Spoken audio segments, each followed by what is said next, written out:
ছোট হাতি থেকে মুটকি মোটা হওয়ায় রোজ খোটা শোনেন টলিউডের নায়িকারা। ওজন বেড়ে যাওয়ার কারণে সোশ্যাল মিডিয়াতেও এইভাবে রোজ অপমানিত হতে হয় টলিউড নায়িকাদের। এমনকি মোটা হয়ে যাওয়ার কারণে অনেক কাজও হাতছাড়া হয়ে যায় তাদের। সম্প্রতি সোশ্যাল মিডিয়াতে ইন্দ্রাণী হালদারের চেহারা দেখে অবাক হয়েছেন নেটিজেনরা। হঠাৎ করে ওজন অনেক বেশি বেড়ে গিয়েছে তার। কেউ কেউ বাজে কথা বলে তার মনোবল ভেঙে দেন। তাই আগেই নিজের অসুস্থতার কথা সবাইকে জানিয়ে অনুরোধ করেছেন ইন্দ্রাণী। আসলেই সোশ্যাল মিডিয়ায় নায়িকাদের চেহারা নিয়ে খোঁটা দেওয়ার প্রচলনও রয়েছে বহুদিন ধরে। মা হওয়ার কারণে হোক কিংবা অসুস্থতার কারণে অভিনেত্রীরা ওজন বাড়িয়ে ফেললে গুরুতর ট্রোলের মুখে পড়তে হয় তাদের। হাত থেকে চলে যায় কাজও। ইন্দ্রাণী একা নন, এর আগে এই চরম সমালোচনার মুখে পড়েছিলেন আরো এক অভিনেত্রী, যেমন শুভশ্রী গাঙ্গুলি। প্রথম সন্তান ইউবানের জন্মের পর শুভশ্রী অনেকটাই মোটা হয়ে গিয়েছিলেন। ছোট হাতি, মুটকি,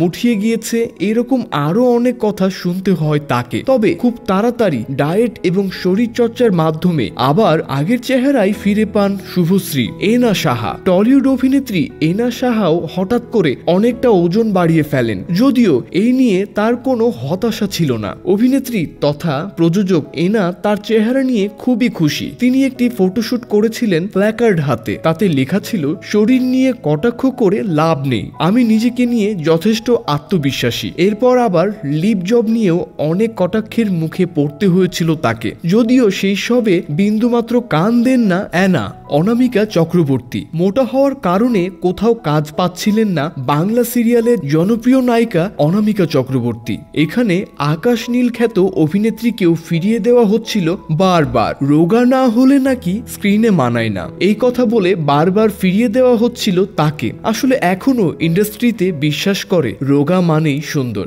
রোগা না হলে অভিনেত্রী হওয়া যায় না। এখন অনামিকা মিঠিঝোড়া সিরিয়ালে কাজ করছেন। রীতাভরি চক্রবর্তী অসুস্থতার কারণে বেশ মোটা হয়ে গিয়েছিলেন রীতাভরি। পরপর বেশ কয়েকটি সার্জারি, অনেক ওষুধ, ডায়েটের হেরফেরের, শরীর চর্চা করতে না পারা এবং মানসিক অবসাদে ভুগছিলেন অভিনেত্রী। মোটা হয়ে যাওয়ার পর তাকে দেখে সমালোচনা করেছেন অনেকেই। তবে মোটা শরীরে ফাটাফাটি সিনেমাতে অভিনয় করে সবাইকে যোগ্য জবাব দিয়েছেন রীতাভরি। এই সিনেমার জন্য তিনি 15 কেজি ওজন বাড়িয়ে নিয়েছিলেন। এই সিনেমা দিয়েই তিনি প্রমাণ করে দেন সিনেমা ভালো হওয়ার জন্য ভালো অভিনয় হওয়া প্রয়োজন, রোগা শরীর নয়। ইন্দ্রাণী হালদার প্রায় দীর্ঘ 1 বছর ক্যামেরা থেকে দূরে ছিলেন ইন্দ্রাণী হালদার। সম্প্রতি একটি ম্যাচিনি শো থেকে তার একটি ভিডিও ভাইরাল হয়। তাতে দেখা যায় ইন্দ্রাণী অনেকটাই মোটা হয়ে গিয়েছেন। সেই ভিডিও প্রসঙ্গে অভিনেত্রী জানান, বিগত 1 বছর ধরে পিঠে ভীষণ ব্যথায় কষ্ট পাচ্ছিলেন, আর এই কারণে তিনি কোনো অনুষ্ঠান করতে পারেননি, কোনো কাজও করতে পারেননি। বাইরে বেরোনো একেবারে বারণ ছিল ডাক্তারের। ওষুধ খেয়ে তিনি অনেকটাই সুস্থ আছেন বটে, কিন্তু ওষুধের কারণে বেড়ে গেছে ওজন।